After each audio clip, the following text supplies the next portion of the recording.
ಓಂ ಶಾಂತಿ. ದಿನಾಂಕ 19/8/2024. ಪ್ರಾತಃ ಮುರಳಿ. ಬಾಬ್ದಾದ ಮಧುಬನ. ಮಧುರ ಮಕ್ಕಳೇ, ಜ್ಞಾನದ ಧಾರಣೆ ಮಾಡಿಕೊಳ್ಳುತ್ತೀರಿ. ಆಗ ಅಂತ್ಯದಲ್ಲಿ ನೀವು ತಂದೆ ಸಮಾನರಾಗುತ್ತೀರಿ. ತಂದೆಯ ಎಲ್ಲ ತಾಕತ್ತನ್ನು ನೀವು ಜೀರ್ಣಿಸಿಕೊಳ್ಳಲು ಸಾಧ್ಯವಿದೆ. ಜ್ಞಾನದ ಧಾರಣೆ ಮಾಡಿಕೊಳ್ಳುತ್ತೀರಿ. ಆಗ ಅಂತ್ಯದಲ್ಲಿ ನೀವು ತಂದೆ ಸಮಾನರಾಗುತ್ತೀರಿ. ತಂದೆಯ ಎಲ್ಲ ತಾಕತ್ತನ್ನು ನೀವು ಜೀರ್ಣಿಸಿಕೊಳ್ಳಲು ಸಾಧ್ಯವಿದೆ. ಪ್ರಶ್ನೆ: ಯಾವ 2 ಶಬ್ದಗಳ ಸ್ಮೃತಿಯಿಂದ ಸ್ವದರ್ಶನ ಚಕ್ರಧಾರಿ ಆಗಲು ಸಾಧ್ಯವಿದೆ? ಯಾವ 2 ಶಬ್ದಗಳ ಸ್ಮೃತಿಯಿಂದ ಸ್ವದರ್ಶನ ಚಕ್ರಧಾರಿ ಆಗಲು ಸಾಧ್ಯವಿದೆ? ಉತ್ತರ: ಉತ್ಥಾನ ಹಾಗೂ ಪತನ, ಸತೋ ಪ್ರಧಾನ ಹಾಗೂ ತಮೋ ಪ್ರಧಾನ, ಶಿವಾಲಯ ಹಾಗೂ ವೇಶ್ಯಾಲಯ. ಈ 2 ಶಬ್ದಗಳನ್ನು ಸ್ಮೃತಿಯಲ್ಲಿಟ್ಟುಕೊಳ್ಳಿ. ಆಗ ನೀವು ಸ್ವದರ್ಶನ ಚಕ್ರಧಾರಿ ಆಗುತ್ತೀರಿ. ನೀವು ಮಕ್ಕಳು ಈಗ ಜ್ಞಾನವನ್ನು ಯಥಾರ್ಥ ರೀತಿಯಿಂದ ತಿಳಿದುಕೊಂಡಿದ್ದೀರಿ. ಭಕ್ತಿಯಲ್ಲಿ ಜ್ಞಾನ ಇಲ್ಲ. ಕೇವಲ ಮನಸ್ಸನ್ನು ಖುಷಿಪಡಿಸುವ ವಿಚಾರಗಳನ್ನು ಮಾತನಾಡುತ್ತಿರುತ್ತಾರೆ. ಭಕ್ತಿ ಮಾರ್ಗ ಇರುವುದೇ ಮನಸ್ಸನ್ನು ಖುಷಿಪಡಿಸುವ ಮಾರ್ಗ. ಓಂ ಶಾಂತಿ. ಮಧುರಾತಿ ಮಧುರ ಆತ್ಮೀಯ ಮಕ್ಕಳ ಪ್ರತಿ ತಂದೆ ತಿಳಿಸುತ್ತಾರೆ. ಈಗ ನೀವು ಮಕ್ಕಳಿಗಾಗಿ ತಂದೆ ಹೇಳುತ್ತಾರೆ, ನೀವು ಎಷ್ಟೊಂದು ಶ್ರೇಷ್ಠರಾಗಿದ್ದೀರಿ. ಉತ್ಥಾನ ಹಾಗೂ ಪತನದ ಇದು ಆಟ ಆಗಿದೆ. ನಿಮ್ಮ ಬುದ್ಧಿಯಲ್ಲಿ ಈಗ ಇದೆ, ನಾವು ಎಷ್ಟೊಂದು ಉತ್ತಮ ಹಾಗೂ ಪವಿತ್ರವಾಗಿದ್ದೆವು. ಈಗ ಎಷ್ಟೊಂದು ನೀಚರಾಗಿದ್ದೇವೆ. ದೇವತೆಗಳ ಎದುರಿಗೆ ನೀವೇ ಹೋಗಿ ಹೇಳುತ್ತೀರಿ, ತಾವು ಶ್ರೇಷ್ಠರಾಗಿದ್ದೀರಿ, ನಾವು ನೀಚರಾಗಿದ್ದೇವೆ ಎಂದು. ಮೊಟ್ಟ ಮೊದಲು ಇದು ಗೊತ್ತಿರಲಿಲ್ಲ, ನಾವೇ ಶ್ರೇಷ್ಠ ಅತಿ ಶ್ರೇಷ್ಠ ಹಾಗೂ ನೀಚರಾಗುತ್ತೇವೆ. ಈಗ ತಂದೆ ನಿಮಗೆ ತಿಳಿಸಿದ್ದಾರೆ, ಮಧುರಾತಿ ಮಧುರ ಮಕ್ಕಳೇ, ನೀವು ಎಷ್ಟೊಂದು ಶ್ರೇಷ್ಠ ಪವಿತ್ರವಾಗಿದ್ದೀರಿ. ಅನಂತರ ಎಷ್ಟೊಂದು ಅಪವಿತ್ರರಾಗಿದ್ದೀರಿ. ಪವಿತ್ರರಿಗೆ ಶ್ರೇಷ್ಠ ಎನ್ನುತ್ತಾರೆ. ಅದಕ್ಕೆ ನಿರ್ವಿಕಾರಿ ಜಗತ್ತು ಎಂದು ಕರೆಯುತ್ತಾರೆ. ಅಲ್ಲಿ ನಿಮ್ಮ ರಾಜ್ಯ ಇತ್ತು, ಅದನ್ನು ಈಗ ಪುನಃ ಸ್ಥಾಪನೆ ಮಾಡುತ್ತಿದ್ದಾರೆ. ತಂದೆ ಕೇವಲ ಸೂಚನೆ ನೀಡುತ್ತಾರೆ, ನೀವು ಬಹಳ ಉತ್ತಮ ಶಿವಾಲಯ ಸತ್ಯುಗದ ನಿವಾಸಿಯಾಗಿದ್ದೀರಿ. ಅನಂತರ ಜನ್ಮ ತೆಗೆದುಕೊಳ್ಳುತ್ತಾ ಅರ್ಧದಲ್ಲಿ ನೀವು ವಿಕಾರದಲ್ಲಿ ಬಿದ್ದಿರುವುದರಿಂದ ಪತಿತರು ವಿಕಾರಿಯಾದಿರಿ. ಅರ್ಧ ಕಲ್ಪ ವಿಕಾರಿಯಾಗಿದ್ದರು. ಈಗ ಪುನಃ ನೀವು ನಿರ್ವಿಕಾರಿ ಸತೋಪ್ರಧಾನರಾಗಬೇಕು. 2 ಶಬ್ದವನ್ನು ನೆನಪು ಮಾಡಬೇಕು. ಈಗ ಇದು ತಮೋಪ್ರಧಾನ ಜಗತ್ತಾಗಿದೆ. ಸತೋಪ್ರಧಾನ ಜಗತ್ತಿನ ಚಿಹ್ನೆ ಈ ಲಕ್ಷ್ಮೀನಾರಾಯಣ ಆಗಿದ್ದಾರೆ. 5000 ವರ್ಷದ ವಿಚಾರ ಆಗಿದೆ. ಸತೋಪ್ರಧಾನ ಭಾರತದಲ್ಲಿ ರಾಜ್ಯ ಇತ್ತು. ಭಾರತ ಬಹಳ ಉತ್ತಮವಾಗಿತ್ತು, ಈಗ ಕನಿಷ್ಠ ಆಗಿದೆ. ನಿರ್ವಿಕಾರಿಯಿಂದ ವಿಕಾರಿ ಆಗುವುದರಲ್ಲಿ ನಿಮಗೆ 84 ಜನ್ಮ ಹಿಡಿಸಿದೆ. ಬಲೆ ಅಲ್ಲಿಯೂ ಸಹ ಸ್ವಲ್ಪ ಸ್ವಲ್ಪ ಕಲೆಗಳು ಕಡಿಮೆ ಆಗುತ್ತಾ ಹೋಗುತ್ತದೆ. ಆದರೆ ಸಂಪೂರ್ಣ ನಿರ್ವಿಕಾರಿಯಾಗಿದ್ದಾರೆಂದು ಹೇಳುತ್ತಾರೆ. ಏಕದಂ ಸಂಪೂರ್ಣ ನಿರ್ವಿಕಾರಿ ಎಂದು ಶ್ರೀಕೃಷ್ಣನಿಗೆ ಹೇಳುತ್ತಾರೆ. ಅವರು ಸುಂದರವಾಗಿದ್ದರು, ಈಗ ಕಪ್ಪು ಆಗಿದ್ದಾರೆ. ನೀವು ಇಲ್ಲಿ ಕುಳಿತಿದ್ದೀರಿ ಅಂದ ಮೇಲೆ ಬುದ್ಧಿಯಲ್ಲಿರಬೇಕು, ನಾವು ಶಿವಾಲಯದಲ್ಲಿ ವಿಶ್ವದ ಮಾಲೀಕರಾಗಿದ್ದೆವು. ಬೇರೆ ಯಾವುದೇ ಧರ್ಮವೇ ಇಲ್ಲ, ಕೇವಲ ನಮ್ಮದೇ ರಾಜ್ಯ ಇತ್ತು. ಅನಂತರ 2 ಕಲೆ ಕಡಿಮೆ ಆಯಿತು. ಸ್ವಲ್ಪ ಸ್ವಲ್ಪ ಕಲೆ ಕಡಿಮೆ ಆಗುತ್ತಾ ತ್ರೇತಾದಲ್ಲಿ 2 ಕಲೆ ಕಡಿಮೆ ಆಯಿತು. ಅನಂತರ ವಿಕಾರಿಯಾಗುತ್ತಾರೆ ಹಾಗೂ ಬೀಳುತ್ತಾ ಬೀಳುತ್ತಾ ಕೊಳಕರಾಗುತ್ತಾರೆ. ಇದಕ್ಕೆ ವಿಕಾರಿ ಪ್ರಪಂಚ ಎನ್ನುತ್ತಾರೆ. ವಿಷಯ ವೈತರಣಿ ನದಿಯಲ್ಲಿ ಮುಳುಗೇಳುತ್ತಿರುತ್ತಾರೆ. ಅಲ್ಲಿ ಕ್ಷೀರಸಾಗರದಲ್ಲಿ ಇರುತ್ತಿದ್ದರು. ನೀವು ಇಡೀ ವಿಶ್ವದ ಇತಿಹಾಸ ಭೂಗೋಳವನ್ನು, ತನ್ನ 84 ಜನ್ಮಗಳ ಕಥೆಯನ್ನು ಸಹ ತಿಳಿದುಕೊಂಡಿದ್ದೀರಿ. ನಾವು ನಿರ್ವಿಕಾರಿಯಾಗಿದ್ದೆವು, ಇವರ ರಾಜ್ಯದಲ್ಲಿದ್ದೆವು. ಪವಿತ್ರ ರಾಜ್ಯಭಾರ ಇತ್ತು. ಅದಕ್ಕೆ ಫುಲ್ ಸ್ವರ್ಗ ಎನ್ನುತ್ತಾರೆ. ಅನಂತರ ತ್ರೇತಾಗೆ ಸೆಮಿ ಸ್ವರ್ಗ. ಇದು ಬುದ್ಧಿಯಲ್ಲಂತೂ ಇದೆ ಅಲ್ಲವೇ? ತಂದೆನೇ ಬಂದು ಸೃಷ್ಟಿಯ ಆದಿ ಮಧ್ಯ ಅಂತ್ಯದ ರಹಸ್ಯವನ್ನು ತಿಳಿಸುತ್ತಾರೆ. ಮಧ್ಯದಲ್ಲಿಯೇ ರಾವಣ ಬರುತ್ತಾನೆ. ಅನಂತರ ಅಂತ್ಯದಲ್ಲಿ ಈ ವಿಕಾರಿ ಜಗತ್ತಿನ ವಿನಾಶ ಆಗುತ್ತದೆ. ಪುನಃ ಆದಿಯಲ್ಲಿ ಹೋಗುವುದಕ್ಕಾಗಿ ಪವಿತ್ರರಾಗಬೇಕು.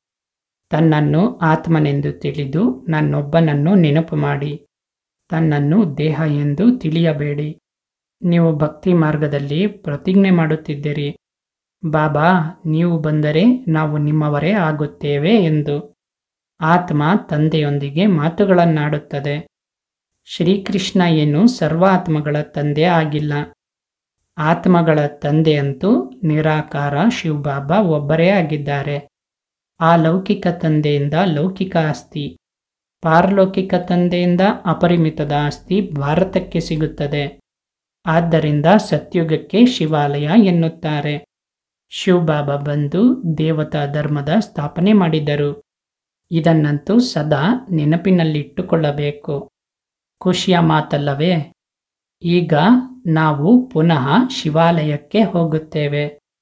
ಯಾರಾದರೂ ಸತ್ತರೆ ಸ್ವರ್ಗಾಸ್ಥರಾದರು ಎನ್ನುತ್ತಾರೆ. ಆದರೆ ಆ ರೀತಿ ಎಂದಿಗೂ ಯಾರೂ ಹೋಗುವುದಿಲ್ಲ. ಇದೆಲ್ಲ ಭಕ್ತಿ ಮಾರ್ಗದ ಸುಳ್ಳಿನ ಕಥೆಯಾಗಿದೆ. ಮನಸ್ಸನ್ನು ಖುಷಿಪಡಿಸುವುದಕ್ಕಾಗಿ. ಸತ್ಯ ಸತ್ಯ ಸ್ವರ್ಗಕ್ಕಂತೂ ಈಗ ನೀವು ಹೋಗುವವರಿದ್ದೀರಿ. ಅಲ್ಲಿ ಯಾರೂ ರೋಗಿ ಇತ್ಯಾದಿ ಇರುವುದಿಲ್ಲ. ನೀವು ಸದಾ ಹರ್ಷಿತವಾಗಿರುತ್ತೀರಿ. ಅಂದ ಮೇಲೆ ತಂದೆ ಎಷ್ಟೊಂದು ಸಹಜಪಡಿಸಿ ಚಿಕ್ಕ ಚಿಕ್ಕ ಮಕ್ಕಳಿಗೆ ಕುಳಿತು ತಿಳಿಸುವಂತೆ ತಿಳಿಸುತ್ತಾರೆ. ಬಲೆ ಹೊರಗಡೆ ಎಲ್ಲಾದರೂ ಇರಿ, ನೀವು ಪದವಿಯನ್ನು ಪಡೆಯಲು ಸಾಧ್ಯವಿದೆ.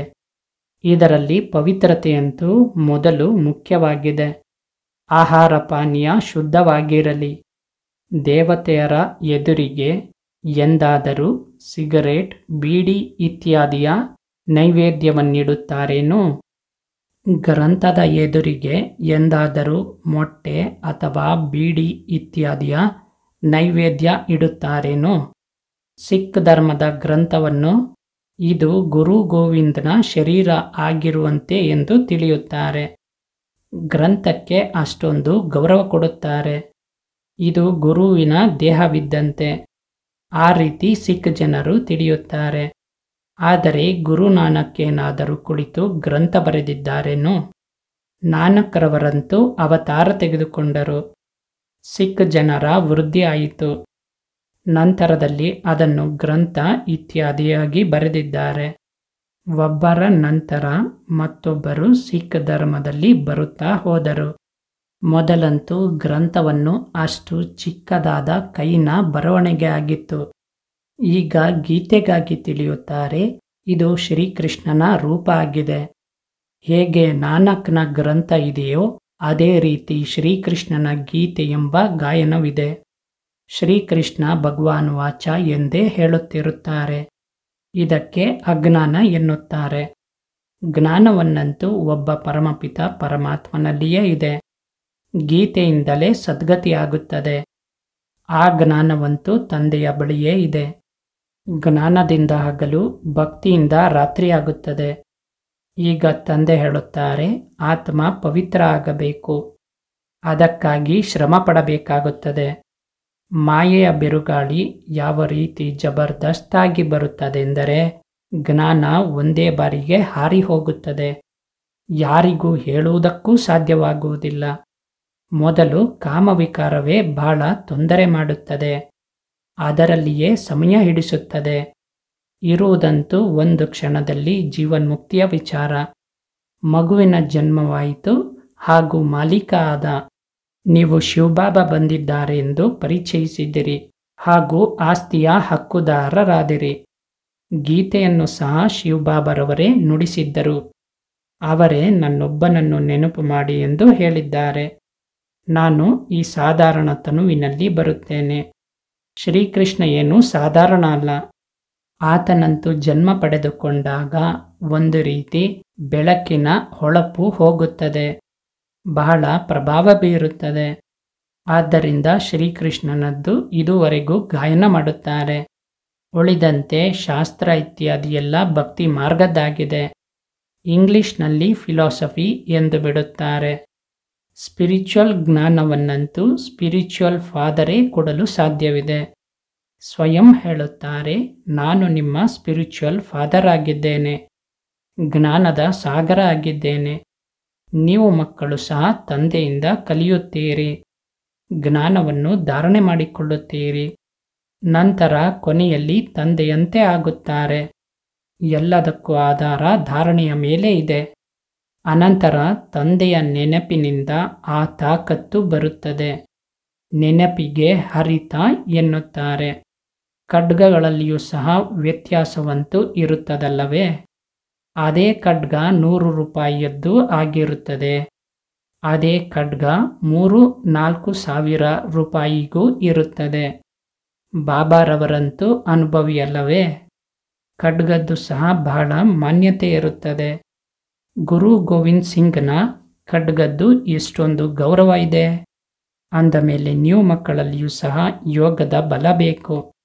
ಅಂದ ಮೇಲೆ ಜ್ಞಾನ ಖಡ್ಗದಲ್ಲಿ ಹರಿತಬೇಕು. ಹರಿತ ಬರುವುದರಿಂದ ನಂತರ ಬೇಗ ತಿಳಿದುಕೊಳ್ಳುತ್ತಾರೆ. ಡ್ರಾಮಾನುಸಾರವಾಗಿ ನೀವು ಶ್ರಮ ಪಡುತ್ತಿರುತ್ತೀರಿ.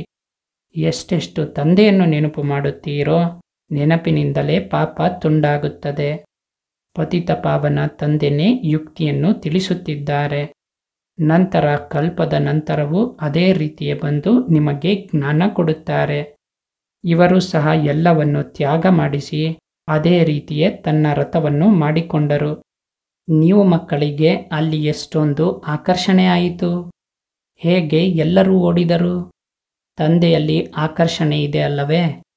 ಅಂದ ಮೇಲೆ ನೀವು ಸಹ ಅದೇ ರೀತಿ ಸಂಪೂರ್ಣರಾಗಬೇಕು. ಕ್ರಮಾನುಸಾರವಾಗಿಯೇ ಆಗುತ್ತಾರೆ. ಈ ರಾಜಧಾನಿ ಸ್ಥಾಪನೆ ಆಗುತ್ತದೆ. ಸತ್ಯುಗದ ಆದಿಯಿಂದ ಕಲಿಯುಗದ ಅಂತ್ಯದವರೆಗೂ ಸೃಷ್ಟಿ ಚಕ್ರವನ್ನಂತೂ ತಿಳಿದುಕೊಂಡಿದ್ದಾರೆ. ಈಗ ಸಂಗಮ ಯುಗ ಆಗಿದೆ. ಪಾವನ ಮಾಡಲು ತಂದೆ ಸಹ ಖಂಡಿತ ಬರಬೇಕಾಗುತ್ತದೆ.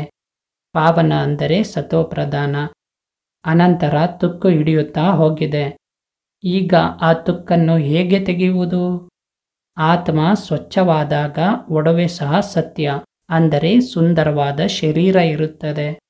ಆತ್ಮ ಸುಳ್ಳಿನದ್ದು ಆದರೆ ಶರೀರ ಸಹ ಪತಿತ ಆಗುತ್ತದೆ. ಜ್ಞಾನಕ್ಕೂ ಮೊದಲಂತೂ ಇವರು ಸಹ ನಮನ ವಂದನೆ ಮಾಡುತ್ತಿದ್ದರು. ಲಕ್ಷ್ಮೀನಾರಾಯಣರ ದೊಡ್ಡ ಚಿತ್ರ ಆಯಿಲ್ ಪೇಂಟ್ನದ್ದು ಸಿಂಹಾಸನದ ಮೇಲೆ ಹಾಕಿರುತ್ತಿತ್ತು. ಅವರುಗಳನ್ನೇ ಬಹಳ ಪ್ರೀತಿಯಿಂದ ನೆನಪು ಮಾಡುತ್ತಿದ್ದರು. ಬೇರೆ ಯಾರದ್ದೇ ನೆನಪಲ್ಲ. ಹೊರಗಡೆ ಬೇರೆ ಕಡೆ ಆಲೋಚನೆ ಹೋದಾಗ ತನ್ನ ಕೆನ್ನೆಗೆ ಹೊಡೆದುಕೊಳ್ಳುತ್ತಿದ್ದರು. ಮನಸ್ಸು ಏಕೆ ಓಡುತ್ತದೆ? ದರ್ಶನ ಏಕೆ ಸಿಗುತ್ತಿಲ್ಲ? ಭಕ್ತಿಯಲ್ಲಿದ್ದರಲ್ಲವೇ? ನಂತರ ವಿಷ್ಣುವಿನ ದರ್ಶನ ಆದಾಗ ಏನು ನಾರಾಯಣ ಆಗಲಿಲ್ಲ. ಪುರುಷಾರ್ಥವನ್ನಂತೂ ಖಂಡಿತ ಮಾಡಬೇಕಾಗುತ್ತದೆ. ಗುರಿ ಉದ್ದೇಶ ಅಂತೂ ಸನ್ಮುಖದಲ್ಲಿ ನಿಂತಿದೆ.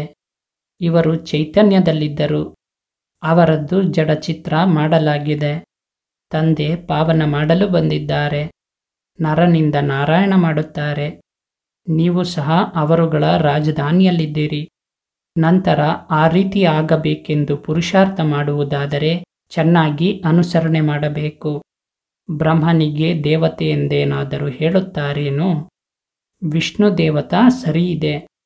ಮನುಷ್ಯರಿಗಂತೂ ಏನೂ ಗೊತ್ತಿಲ್ಲ. ಗುರು ಬ್ರಹ್ಮ ಗುರು ವಿಷ್ಣು ಎಂದು ಹೇಳುತ್ತಾರೆ. ಈಗ ವಿಷ್ಣು ಯಾರ ಗುರು ಆದರು? ಎಲ್ಲರನ್ನೂ ಗುರು ಎನ್ನುತ್ತಿರುತ್ತಾರೆ. ಶಿವ ಪರಮಾತ್ಮಯ ನಮಃ.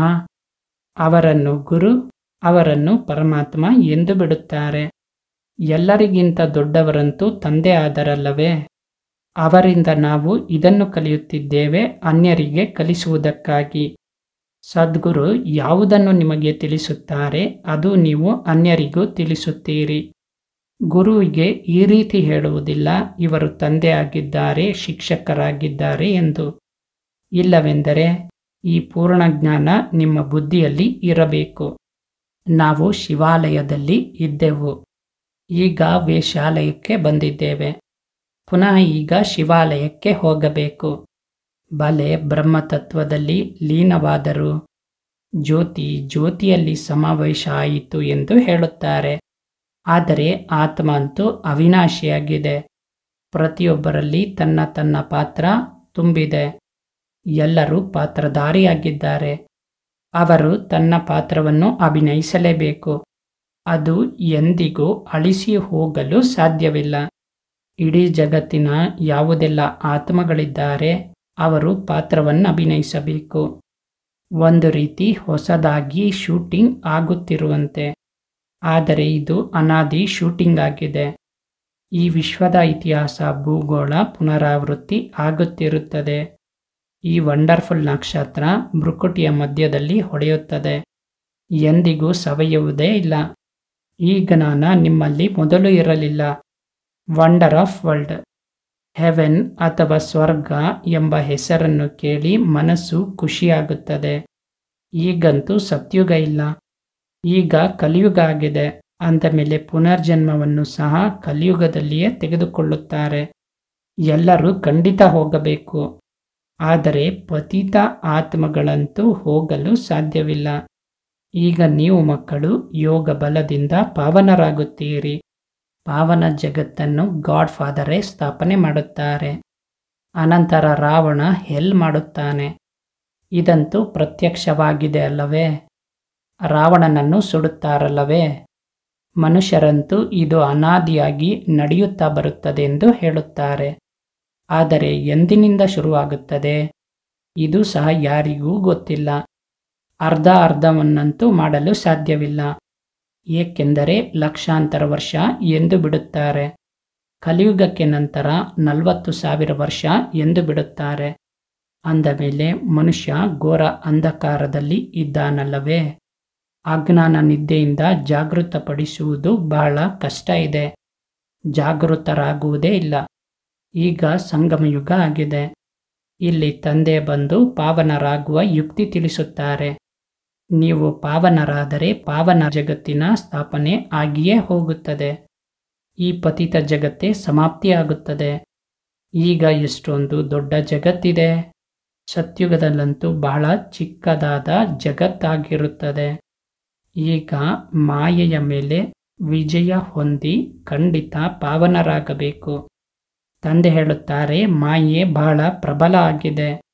ಪಾವನ ಆಗುವುದರಲ್ಲಿಯೇ ಅನೇಕ ಪ್ರಕಾರದ ವಿಘ್ನ ಹಾಕುತ್ತದೆ. ಪವಿತ್ರ ಆಗುವ ಧೈರ್ಯವನ್ನಿಟ್ಟುಕೊಳ್ಳುತ್ತಾರೆ. ಅನಂತರ ಮಾಯೆ ಬಂದು ಯಾವ ಸ್ಥಿತಿ ಮಾಡಿಬಿಡುತ್ತದೆ? ಮುಷ್ಟಿ ಸೇರಿಸಿ ಹೊಡೆದು ಬೀಳಿಸಿಬಿಡುತ್ತದೆ. ಮಾಡಿಕೊಂಡಿರುವ ಸಂಪಾದನೆ ಸಮಾಪ್ತಿ ಮಾಡಿಬಿಡುತ್ತದೆ. ಕೆಲವರಂತೂ ಬೀಳುತ್ತಾರೆ, ನಂತರ ಮುಖವನ್ನು ಸಹ ತೋರಿಸುವುದಿಲ್ಲ. ಅನಂತರ ಅಷ್ಟು ಶ್ರೇಷ್ಠ ಪದವಿಯನ್ನು ಪಡೆಯಲು ಸಾಧ್ಯವಿಲ್ಲ. ಪುರುಷಾರ್ಥ ಪೂರ್ಣ ಆಗಬೇಕು, ಅನುತ್ತೀರ್ಣರಾಗಬಾರದು. ಆದ್ದರಿಂದ ಕೆಲವರು ಗಾಂಧರ್ವ ವಿವಾಹವನ್ನು ಸಹ ಮಾಡಿಕೊಂಡು ತೋರಿಸುತ್ತಾರೆ. ಸನ್ಯಾಸಿಯರು ವಿವಾಹ ಮಾಡಿಕೊಂಡು ಹಾಗೂ ಪವಿತ್ರವಾಗಿರುವುದು ಇದಂತೂ ಅಸಂಭವ ಆಗಿದೆ ಎಂದು ಹೇಳುತ್ತಾರೆ. ತಂದೆ ಹೇಳುತ್ತಾರೆ, ಸಾಧ್ಯವಿದೆ. ಏಕೆಂದರೆ ಪ್ರಾಪ್ತಿ ಬಹಳ ಇದೆ.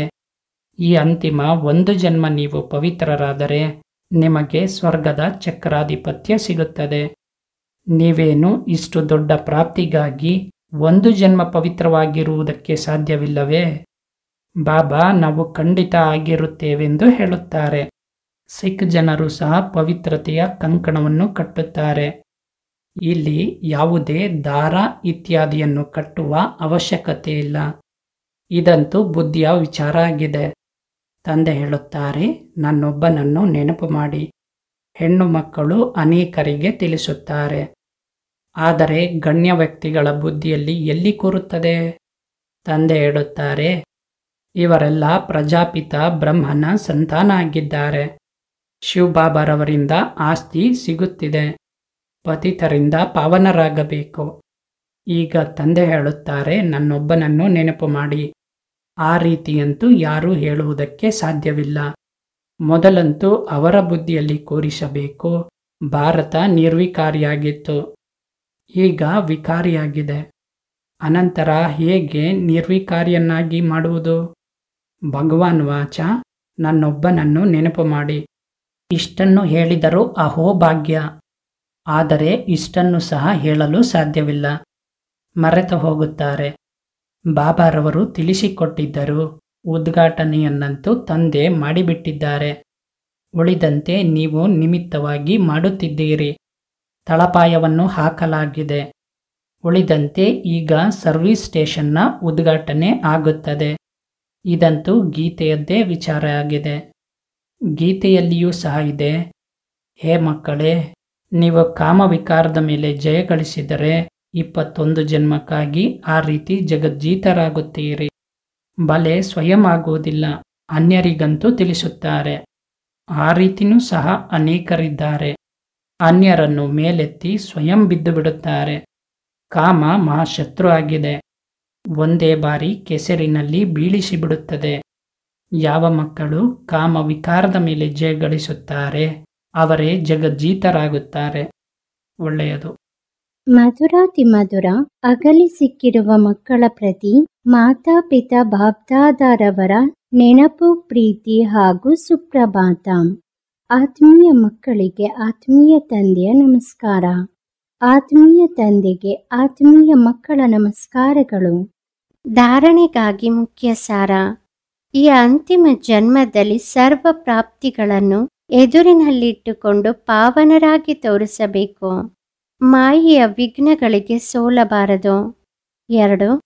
ಗುರಿ ಉದ್ದೇಶವನ್ನು ಸನ್ಮುಖದಲ್ಲಿಟ್ಟುಕೊಂಡು ಪೂರ್ಣ ಪುರುಷಾರ್ಥ ಮಾಡಬೇಕು. ಬ್ರಹ್ಮ ತಂದೆ ಪುರುಷಾರ್ಥ ಮಾಡಿ ನರನಿಂದ ನಾರಾಯಣರಾಗಿರುವಂತೆ ಅನುಸರಣೆ ಮಾಡಿ ಸಿಂಹಾಸನಾಧೀಶರಾಗಬೇಕು. ಆತ್ಮನನ್ನು ಸತು ಪ್ರದಾನ ಮಾಡಿಕೊಳ್ಳುವ ಶ್ರಮ ಪಡಬೇಕು. ವರದಾನ: ಅಧಿಕಾರಿಯಾಗಿ ಸಮಸ್ಯೆಗಳನ್ನು ಆಟದಲ್ಲಿ ಆಟ ಎಂದು ಪಾರು ಮಾಡುವಂತಹ ಹೀರೋ ಪಾತ್ರಧಾರಿಯಾಗಿರಿ. ಅಧಿಕಾರಿಯಾಗಿ ಸಮಸ್ಯೆಗಳನ್ನು ಆಟದಲ್ಲಿ ಆಟ ಎಂದು ಪಾರು ಮಾಡುವಂತಹ ಹೀರೋ ಪಾತ್ರಧಾರಿಯಾಗಿರಿ. ಎಂತಹದ್ದೇ ಪರಿಸ್ಥಿತಿ ಇರಲಿ, ಸಮಸ್ಯೆಗಳೇ ಇರಲಿ, ಆದರೆ ಸಮಸ್ಯೆಗಳ ಅಧೀನರಲ್ಲ. ಅಧಿಕಾರಿಯಾಗಿ ಸಮಸ್ಯೆಗಳನ್ನು ಯಾವ ರೀತಿ ಪಾರು ಮಾಡಬೇಕೆಂದರೆ ಆಟದಲ್ಲಿ ಆಟ ಎಂಬಂತೆ ಪಾರು ಮಾಡುತ್ತಿರುತ್ತಾರೆ.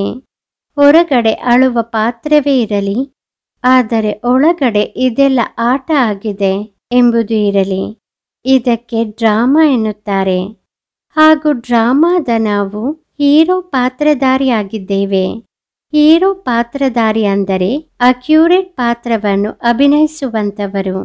ಆದ್ದರಿಂದ ಕಠಿಣ ಸಮಸ್ಯೆಗಳನ್ನು ಸಹ ಆಟವೆಂದು ತಿಳಿದು ಹಗುರ ಮಾಡಿಬಿಡಿ.